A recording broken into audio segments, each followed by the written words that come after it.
What if Carl Jung saw this moment coming long before we had smartphones, AI, or social media?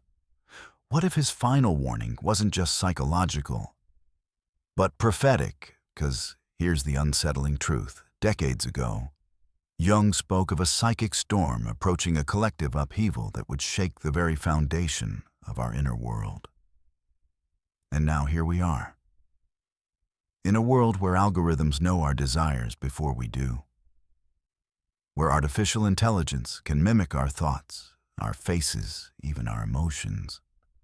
And yet somehow we feel more disconnected than ever, not just from each other, but from ourselves. Jung didn't just map the unconscious, he predicted the cost of ignoring it.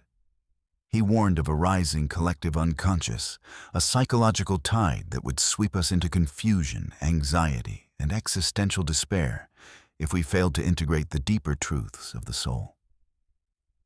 And maybe, just maybe, that's the world we're waking up to right now.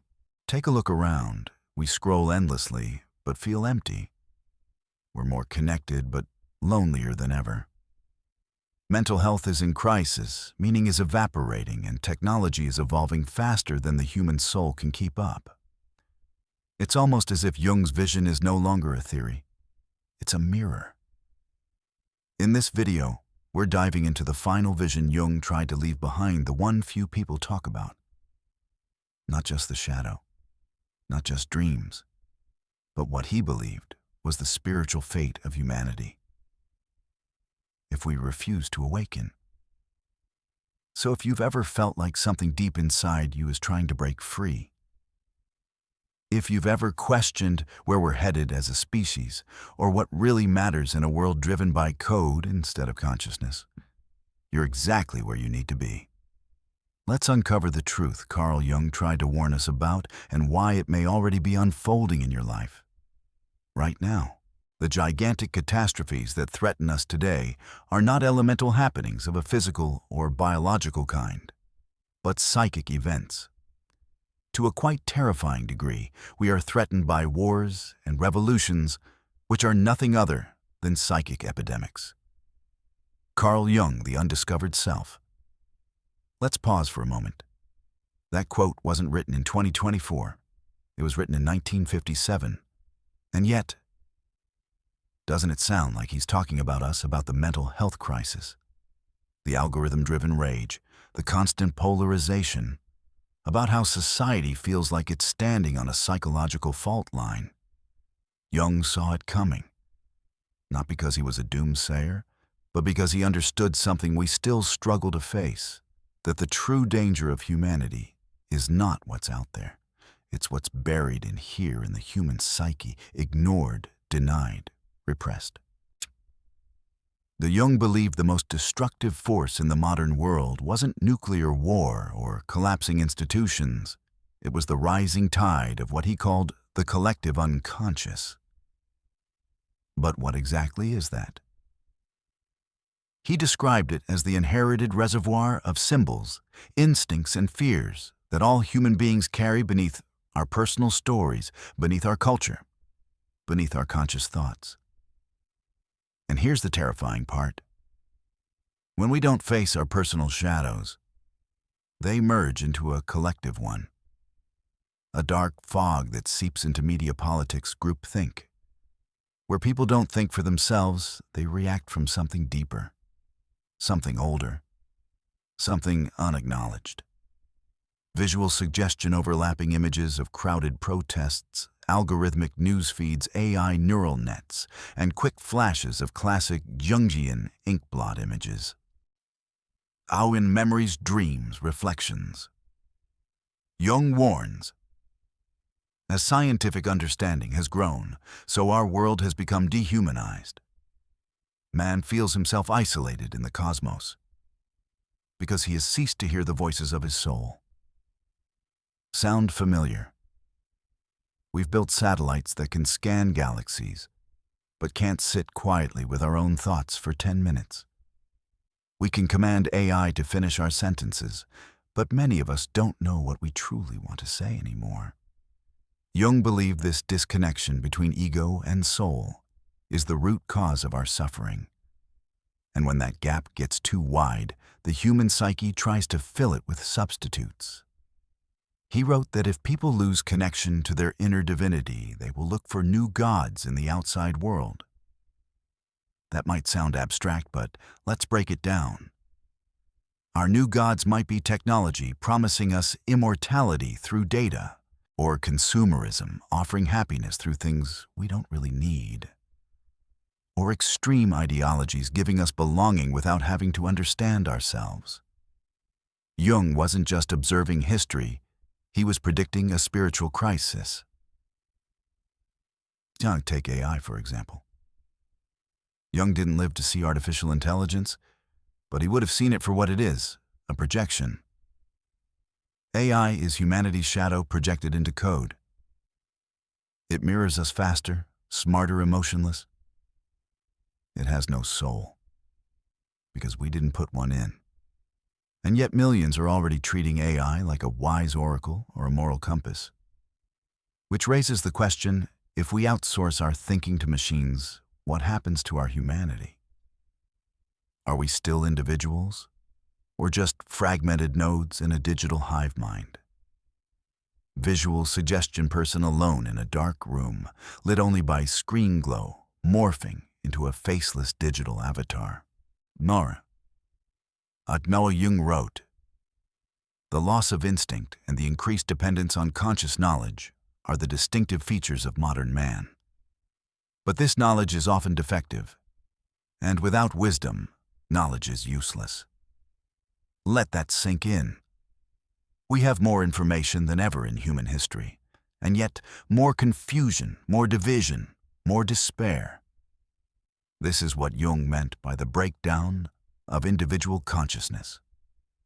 When people stop anchoring their identity in the self, the true integrated psyche, they become vulnerable to mass movements, viral fears, and ideological possession. They stop thinking. They follow. They repeat. They belong not to themselves, but to the swarm. Or in the undiscovered self, Jung warned of societies that suppress individuality. The bigger the crowd, the more negligible the individual becomes. And that's exactly the paradox we're living in. We've never had more tools to express ourselves, but never been more pressured to conform. So the question is, are you living from your authentic self or from a pattern you've absorbed from others? Have your fears, your goals, even your truths been chosen or simply downloaded? Jung believed that reconnecting to the soul isn't a luxury. It's a survival need, not just for our personal sanity, but for the future of civilization. Because if we don't look inward, if we don't confront the shadows, if we don't reclaim our meaning from machines, trends, and toxic ideologies, then we risk becoming spiritually extinct. But there is another path. And that's what we'll explore in the next part of this journey, where Jung points us not toward despair, but toward awakening. So, stay with me, because the most important question Jung ever asked is one you must answer for yourself. Let's be honest. If you've ever woken up feeling like the world is spinning too fast, if you've ever felt strangely disconnected from your own life, if you've ever looked around and thought something just isn't right, you're not imagining it. Carl Jung may have lived a century ago, but his warnings are no longer distant theory. They're the reality we're living today. And it's happening faster than anyone expected. Jung believed that when the soul is ignored, when individuals are no longer connected to their inner truth, society begins to fracture. And now all around us, we're seeing the cracks form. Let's start with the mental health crisis. Since the year 2000, rates of depression in the United States have skyrocketed by over 300%, according to data from the WHO in CBS. Think about that. 3 times as many people, especially young people, are struggling to find meaning, hope, or emotional stability. And after the global pandemic, it only got worse. Millions lost jobs. Communities fell apart. We were forced into isolation, into silence, with nothing but ourselves and our thoughts. And for many, that silence was unbearable, because we had never truly met ourselves. Jung once said people will do anything, no matter how absurd, to avoid facing their own soul. And post-pandemic, that truth hit home for a lot of us. But that's just the beginning. The rise of AI and automation is accelerating at breakneck speed. And it's not just changing how we work, it's changing who we think we are. Today we have machines that write, paint, sing, make decisions. They finish our sentences, predict our desires. We've gone from using tools to being shaped by them. Jung warned that when we lose the will to be conscious individuals, when we stop wrestling with life's deep questions, something else will take over that task for us. And now it's happening. Our will is being replaced by algorithms. Our attention sold to the highest bidder. Our identity optimized for likes, retweets, and validation. But here's the terrifying question. If AI is becoming more human, and humans are becoming more machine, where does the soul go? Visual suggestion, face morphing into a screen avatar, scrolling hands, turning robotic, real-time likes, stacking up like casino numbers. And let's talk about social media, the biggest theater for what Jung called shadow projection. In simple terms, Jung believed we all carry a dark, unconscious side, the parts of ourselves we deny, reject, or suppress. But if we don't confront those parts consciously, we project them outward. We start seeing our own fears, weaknesses, and insecurities in other people. Now think about how the internet works. Anonymous comments, outrage culture, cancel mobs. We don't see each other as people, we see shadows to attack. Every insult, every argument, every viral rage. It's not really about facts. It's about unresolved pain echoing across millions of disconnected souls. We don't even know why we're angry anymore. We just are. And Jung predicted this. He said the world will ask you who you are. And if you don't know, the world will tell you. And now the world is telling us to be outraged, divided, and afraid, because that's what keeps us scrolling. Consider these stats. According to Pew Research 2024, 64% of Americans say they feel lost in their own lives. A rising number of people under 30 report feeling less real, less present, and more fragmented than ever before. And it's not just sadness, it's existential. It's a feeling of, I don't know who I am anymore. Jung would call this the loss of soul orientation. And no pill, no app, no productivity hack is going to fix that. This isn't just a mental health problem, it's a spiritual emergency. Here's something to think about. What if the real danger isn't war, famine, or collapse, but becoming so disconnected from ourselves that we no longer feel alive? That's what Jung feared the most. He warned that unless we build a relationship with the unconscious, unless we understand our dreams, our shadows, our soul's voice, we'll be taken over by collective forces we can't control. Sound familiar? We see it in political extremism, in cult-like thinking, in waves of obsession, identity crisis, and disillusionment. When the individual breaks down, the crowd takes over, and the crowd doesn't think it reacts. Jung wasn't being dramatic, he was being precise.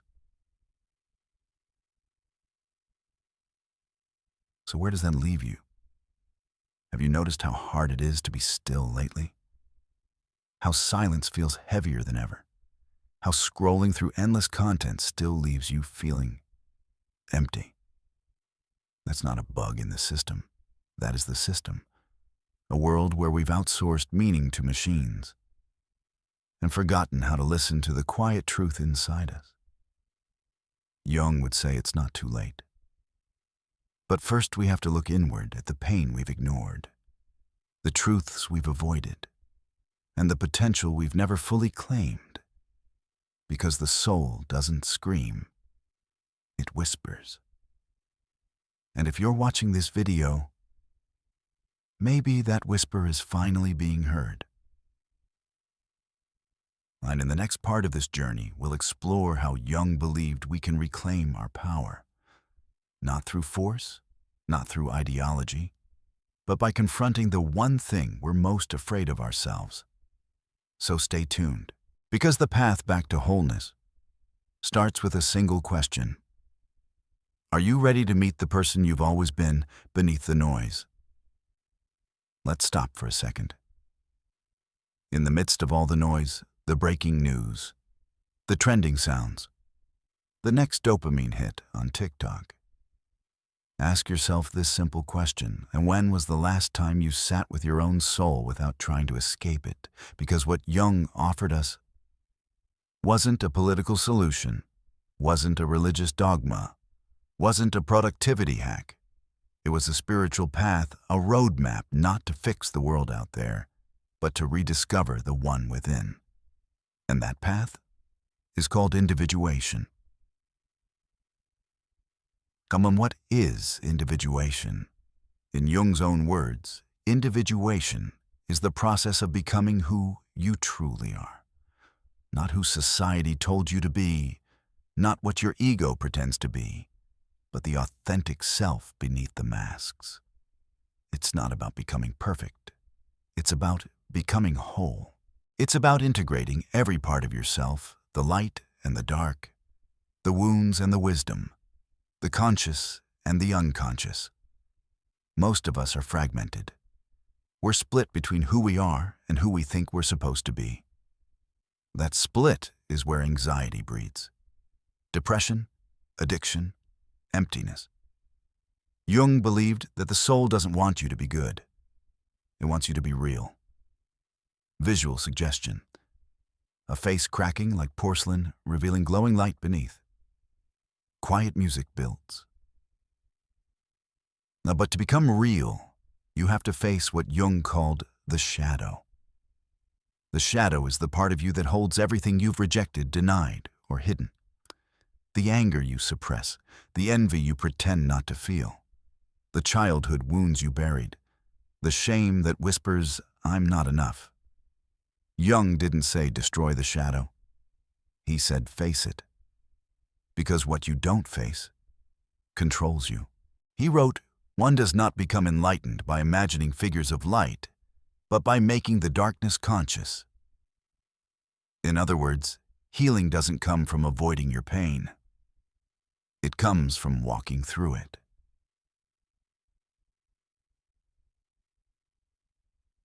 Now let's bring that back to our world today. What do most of us do when we feel uncomfortable? We don't reflect. We don't journal. We don't breathe into the tension. We scroll. We numb. We distract ourselves with sugar screens and noise. Dopamine becomes our escape hatch. And there's a trillion-dollar industry built to keep it that way. TikTok keeps us entertained. Fast food gives us fake comfort. Outrage news gives us a target to blame. Consumerism gives us the illusion of identity. But none of it touches the soul, because nothing external can fix what is spiritually internal. The Jung wasn't warning us to rebel against the modern world. He was calling us to return to our inner world. He wasn't shouting, "Fight the system." He was whispering, "Come home. Come back to your dreams. Come back to the quiet voice inside that doesn't need applause. Come back to the self that remembers who you were before the world told you who to be." That's what individuation is. Not a rebellion, not a movement, not a trend. a return. Here's something powerful Jung taught. The privilege of a lifetime is to become who you truly are. But that path isn't easy. Because individuation isn't about self-improvement. It's about self-confrontation. You will lose parts of yourself. You will grieve old identities. You will realize that many of the things you once chased, status validation, being liked, were just shadows in disguise. But what you gain is freedom. The freedom to think your own thoughts. The freedom to feel without fear. The freedom to live in alignment with your inner truth, not someone else's script. Visual suggestion person walking into forest alone, then sitting under a tree as light filters through branches.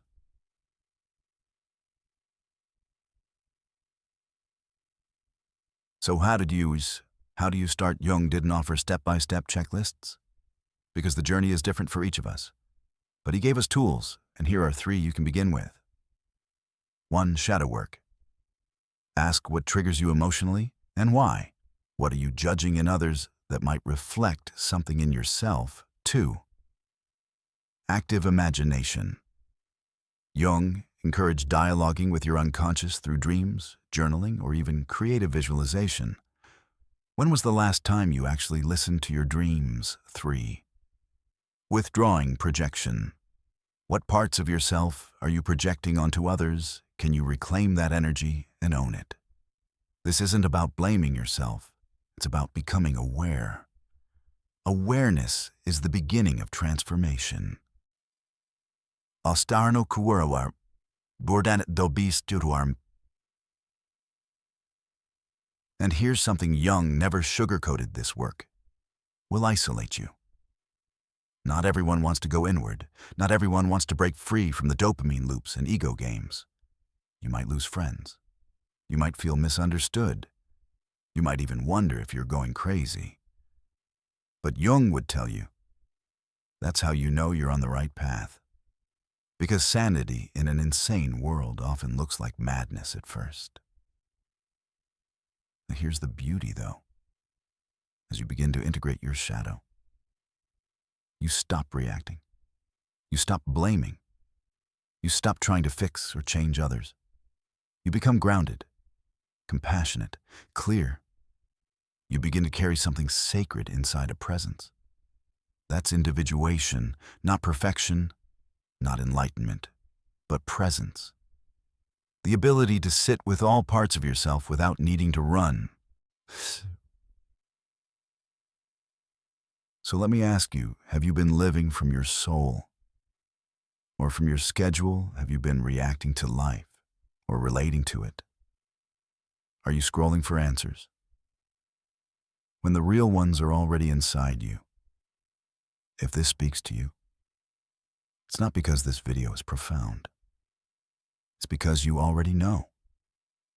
You've just forgotten how to listen. Jung's work isn't a relic of the past. It's a spiritual blueprint for the future. And maybe that future begins with you, right now. There's a quote from Jung that hits like a lightning bolt. The world hangs on a thin thread, and that thread is the psyche of man, not politics, not technology, not war or economics. The thread holding civilization together is us, our inner world, our consciousness, our ability to stay sane in a world that's anything but. But here's the terrifying question. What happens if we keep ignoring that thread? What if we've already started cutting it? Jung didn't believe that humanity would collapse from an external catastrophe. He believed we would implode psychologically, from the inside out. Not because of one tyrant, but because of millions of unexamined psyches, millions of people living disconnected from their inner world, projecting their shadows onto others, and following unconscious instincts without even knowing it. He called this a psychic epidemic. And in many ways, we're living in one right now. So what does it look like when the soul is abandoned? Let's imagine it not in science fiction terms, but in emotional terms. A world where no one trusts themselves anymore. Where every decision is outsourced to a screen. Where people feel more like data points than human beings. Where silence is unbearable. Where attention is currency. Where truth bends to outrage, and outrage becomes identity. A world where the ego runs the show loud, anxious, performative, while the soul fades into silence. Visual cue. A crowded city scene dissolves into a sea of emotionless, masked faces scrolling in unison. Noise builds, but meaning disappears. Carl Jung warned us of this. He said that when the shadow is denied collectively, it doesn't go away. It erupts in hate, in war, in scapegoating, in moral crusades that mask inner emptiness, in mass manipulation because people who don't know themselves are the easiest to control. And here's the irony. We live in the most free age of information in history, yet feel more powerless, more anxious, more emotionally numb than ever. Is it possible that this is what Jung saw coming? Now, this isn't just philosophical, it's existential. Because once the inner world collapses, outer collapse is just a matter of time. When leaders don't know their own darkness, they project it on nations. When parents don't face their trauma, it becomes their children's inheritance. When individuals are afraid to feel, they become addicted to numbing, and entire industries are built on that avoidance.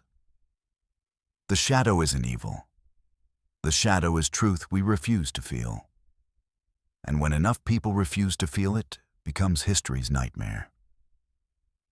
Jung didn't warn us to create fear. He warned us so we could wake up.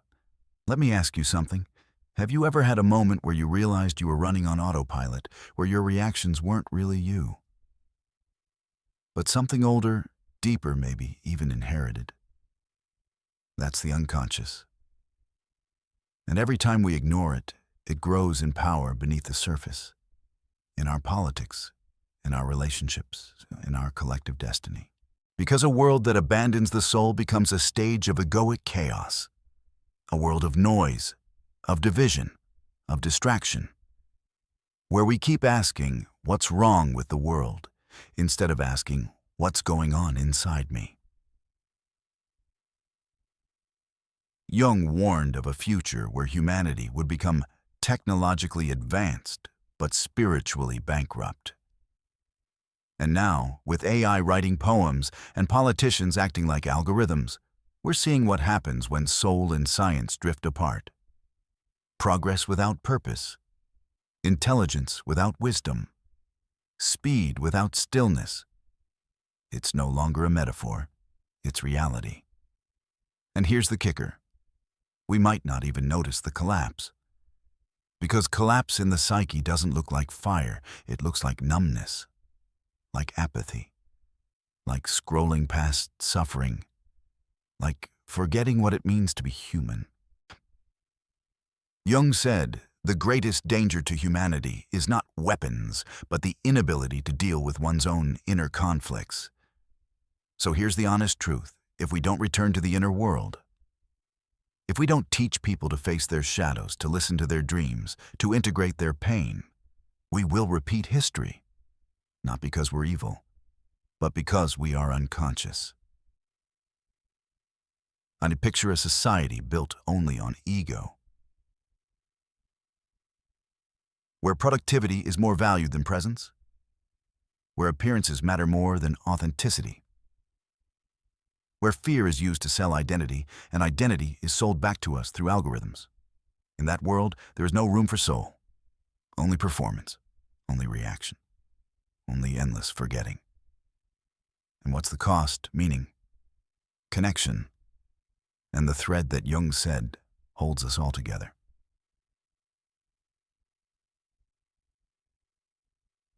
But it's not too late. This is not a video about doom. It's about decision. Because while it's true that the psyche is fragile, it's also true that one conscious person can change everything. One person who stops blaming and starts integrating. One person who withdraws projections and faces the truth. One person who dares to go inward while the world keeps spinning outward. You don't need to change the world, but you do need to change your relationship with yourself, because from there, everything changes. So, if you've ever felt like there's something inside you that's been waiting to awaken, this is the moment. Because Jung's final warning wasn't just for philosophers or therapists. It was for you, for all of us, for a species standing at the edge of incredible technology and deep spiritual starvation. You're not powerless. You're not too late. But you are responsible for your own inner work. That's how the thread is protected. That's how the world stays whole. Carl Jung didn't just analyze the human mind. He saw something far beyond his time. He saw a future where humanity would face a spiritual crisis unlike any before. A future where the world wouldn't collapse from the outside, but from the inside, if we forgot how to listen to the soul. And now, standing where we are with all our technology, anxiety, distractions, and disconnection, it's hard not to wonder, was Jung trying to leave us a map? But here's the key. Jung's final warning was never meant to provoke fear. It was meant to spark awakening. He didn't want us to run from the world. He wanted us to return to ourselves. To remember that the real battle isn't between people or politics, but between ego and soul, between forgetting and remembering. And the good news, we still have time. Time to look inward. Time to listen to the dreams, the symbols, the quiet knowing within us. Time to heal what's been ignored and become whole again. Because when we do that, we don't just change our lives. We shift the entire collective. So maybe the question isn't, is Jung's prophecy coming true? Maybe the real question is, what are you going to do about it?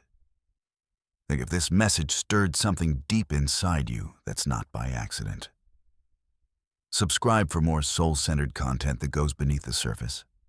And comment below. Do you think Jung's prophecy is unfolding now in your life or in the world? Let's awaken together. Let's awaken.